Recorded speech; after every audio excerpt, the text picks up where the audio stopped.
ஆண்டு இந்த திருப்பயணத்தினுடைய 67வது விழாவானது வருகின்ற மார்ச் மாதம் 10ஆம் தேதி தொடங்கி மார்ச் மாதம் 17ஆம் தேதி நிறைவேறுகிறது. இந்த திருப்பயணத்துக்கு ஒரு சிறப்பு என்னன்னா, தமிழ்நாடு கேரளா இந்த இரண்டு மாநிலங்களும் சேருகின்ற இடம் மட்டும் இல்ல, பல்வேறு மொழி ஜாதி மதம் எதுவும் இல்லாம எல்லா மக்களும் இணைந்து வருகின்ற இடம்.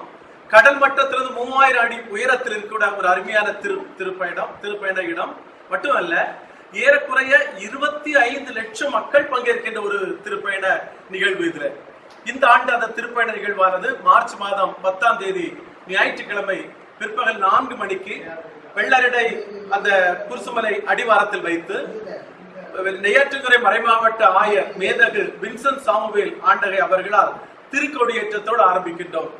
தொடர்ந்து மாலை அதே வெள்ளரடை குருசுமலை அந்த இடத்தில் வைத்து அரங்கத்தில் வைத்து பல்சமய மற்றும் தொடக்க விழா நடைபெறுகிறது. அந்த விழாவிற்கு மேதகு ஆயர் வின்சென்ட் சாமுவேல் தலைமை தாங்குகிறார்கள். அந்த நிகழ்ச்சி தொடக்கமாக கேரள மாநிலத்தினுடைய உணவு மற்றும் வழங்கல் துறை அமைச்சர் மேதகு GM அனில் அவர்கள் தலைமை ஏற்க, நமது தமிழ்நாடு பால்வளத்துறை அமைச்சர் திருமிகு மாண்புமிகு மனோ தங்கராஜ் அவர்கள் சிறப்புரை ஆற்ற, கன்னியாகுமரி பாராளுமன்ற உறுப்பினர் திருமிகு விஜய் வசந்த் அவர்கள் அதில் பங்கேற்க, சட்டமன்ற உறுப்பினர்கள், நாடாளுமன்ற உறுப்பினர்கள் மற்றும் பஞ்சாயத்து தலைவர்கள், அரசியல் பிரமுகர்கள், சமூக தலைவர்கள் பங்கேற்கின்றார்கள்.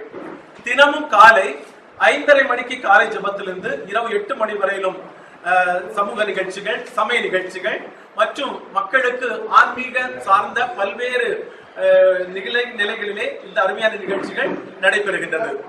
இந்த ஆண்டு இந்த குருசுமலை திருப்பயணத்தினுடைய மைய செய்தியாக தூய திருச்சிலுவை திருப்பயணிகளின் நம்பிக்கை என்ற மைய கருத்தின் அடிப்படையிலே இந்த ஆண்டு இந்த நிகழ்ச்சிகள் சிறப்பாக நடைபெற ஏற்பாடு செய்திருக்கிறோம்.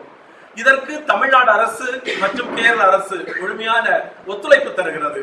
மட்டுமல்ல, மாவட்ட பஞ்சாயத்து தலைவர்கள் மற்றும் பஞ்சாயத்து தலைவர்கள் உறுப்பினர்கள் மற்றும் காவல்துறையினர், சுகாதாரத்துறையினர், பொதுப்படைத்துறையினர், போக்குவரத்து துறையினர், காவல்துறையினர் இவர்கள் அழகான எல்லா வசதிகளையும் ஏற்பாடுகளையும் செய்திருக்கிறார்கள். தேவையான குடிநீர் வசதி, போக்குவரத்து வசதி ஏற்பாடு செய்யப்பட்டிருக்கிறது. பாதுகாப்பு வசதிகள் இந்த நிகழ்விலே சிறப்பாக அமைக்கப்பட்டிருக்கிறது. மட்டுமல்ல, இந்த ஆண்டு சிறப்பாக 3 முக்கிய நிகழ்வுகளை இந்த திருப்பயணத்துக்காக ஏற்பாடு செய்திருக்கிறோம். ஒன்று, இந்த ஆண்டு திருப்பயணிகள் வந்து தங்குவதற்கு ஒரு அழகான திருப்பயணிகள் தங்கும் அறை ஏற்பாடு செய்திருக்கிறோம். எனவே தமிழ்நாடு கேரளத்தில் வந்து செல்கின்ற இந்த திருப்பயணிகள் இந்த இடத்தை பயன்படுத்திக் கொண்டு இந்த திருப்பயணத்திலே சிறப்பாக கலந்து கொள்ள ஏற்பாடு செய்யப்பட்டிருக்கிறது. இரண்டாவது, இந்த ஆண்டு ஒரு சிறப்பு நிகழ்ச்சியாக குருசுமலையிலே அமைதி கொண்டாட்டத்தை, அதாவது அமைதி விழா விருது என்ற ஒரு விருதை ஏற்படுத்தி இருக்கிறோம். அமைதி விழா விருது 2023 தமிழ்நாடு கேரளா பகுதிகளில் இந்த குருசுமலை சம்பந்தமாக அமைதி ஏற்படுத்துகின்ற நாட்டு வளர்ச்சிக்கு உதவுகின்ற 3 பேரை தேர்ந்தெடுத்திருக்கிறோம். அதுல முதலாவதாக கேரளத்தினுடைய முன்னாள் முதலமைச்சர் திருமிகு உம்மன்சாண்டி அவர்களுக்கு இந்த விருது வழங்குவதற்காக அந்த பெயர் பதிவு செய்யப்பட்டிருக்கிறது. திருவனந்தபுரம் உயர் மறை மாவட்டத்துடைய பேராயராக பணியாற்றி நிறைவு பெற்றிருக்கிற மேதகு பேராயர் சூசை பாக்கியம் அவர்கள் தேர்வு செய்யப்பட்டிருக்கிறார்கள். இந்த வெள்ளரடை குருசுமலை திருப்பயணத்திலே கழிந்த ஆண்டுகளாக சிறப்பாக செயல்பட்டு இப்பொழுதும் நம்மோடு கூட இருக்கிற பேரொரு தந்தை கிறிஸ்துதாஸ் அவர்களும் தேர்வு செய்யப்பட்டிருக்கிறார்கள். இது 2. மூன்றாவது, இந்த மலையிலே இந்த திருப்பயணம் கடந்து வருகிறவர்களுக்கு மதிய உணவு இந்த ஆண்டு நாங்கள் சிறப்பாக ஏற்பாடு செய்திருக்கிறோம். எனது பயணத்துக்கு வருகிறவர்கள் உணவுக்கு ஒரு சிரமம் ஏற்பட்டு விடக்கூடாது, சற்று சோர்வு ஏற்பட்டு விடக்கூடாது என்பதற்காக இந்த 3 முக்கியமான நிகழ்ச்சிகள் ஏற்பாடு செய்யப்பட்டிருக்கிறது. இந்த திருப்பயணம் சிறப்பாக நடைபெற 21 துணை குழுக்கள் ஏற்பாடு செய்யப்பட்டிருக்கிறது. மாவட்டம், பஞ்சாயத்து, காவல்துறை, போக்குவரத்து துறையோடு இன்னும் சிறப்பாக அமைய ஏற்படுத்தப்பட்டிருக்கிறது. 300 தன்னார்வ தொண்டர்கள் வாலண்டியர்ஸ் இதுக்காக பணி செய்வதற்காக கூடவே இருக்கிறார்கள். இந்த நிகழ்ச்சிகள்ல எல்லா பத்திரிகை நண்பர்களையும் அன்போடு வரவேற்றுக் கொள்கிறோம். நிறைய பேர் இல்லாதனால கடைசி சொல்லலாம் நினைச்சேன். கழிந்த ஆண்டுகள்ல உங்களுடைய பங்கேற்புகளால இந்த மக்களுக்கு நிறைய நன்மைகள் நடந்தது. நீங்க எங்களோட கூட இருக்கிறீங்க. எனவே நாங்க உங்களுக்கு சிறப்பான ஒரு வாழ்த்துக்களை சொல்லிக் கொள்கிறோம். உங்களால இந்த திருப்பயணம் வளர்ச்சி பெறுகிறது. அதுக்கு முந்தின ஆண்டு எங்களுக்கு 19 லட்சம் மக்கள் தான் வந்ததாக சொன்னாங்க. கழிந்த ஆண்டு 25 லட்சம் வந்திருக்காங்க. இந்த ஆண்டு எங்களுடைய எதிர்பார்ப்பு ஒரு 30 லட்சம் திருப்பயணிகள் வருவார்கள் என்று நீங்க அருமையான செய்திகள் வெளியிட்டு இருக்கிறீங்க. கழிந்த ஆண்டு தொடக்க நாள் அன்றைக்கு நீங்க வருகை தந்து அந்த அழகான நிகழ்ச்சியில பத்திரிகையில் வெளியிட்டு எங்களுக்கு பெருமையாக இருக்கிறது. எனவே உங்களுக்கு எல்லாருக்கும் வாழ்த்து சொல்லிக் கொள்கிறோம்.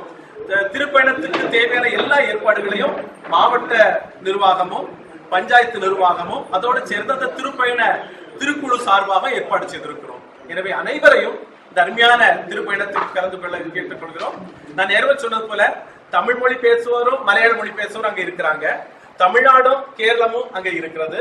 நிலப்பரப்பும் மலைப்பரப்பும் இருக்கிறது. ஒரு அழகான ஆன்மீக சூழல், இயற்கை சூழல், அருமையான ஒரு பல்சமய உரையாடல் நடக்கின்ற இடம். அதுல கிறிஸ்தவர்கள் மட்டும் அல்ல, ஒருவேளை கிறிஸ்தவ நிகழ்ச்சியாக தென்பட்டாலும் எல்லா மக்களும் அதில் பங்கு பெறுகிறாங்க. அதான் அதனுடைய சிறப்பு.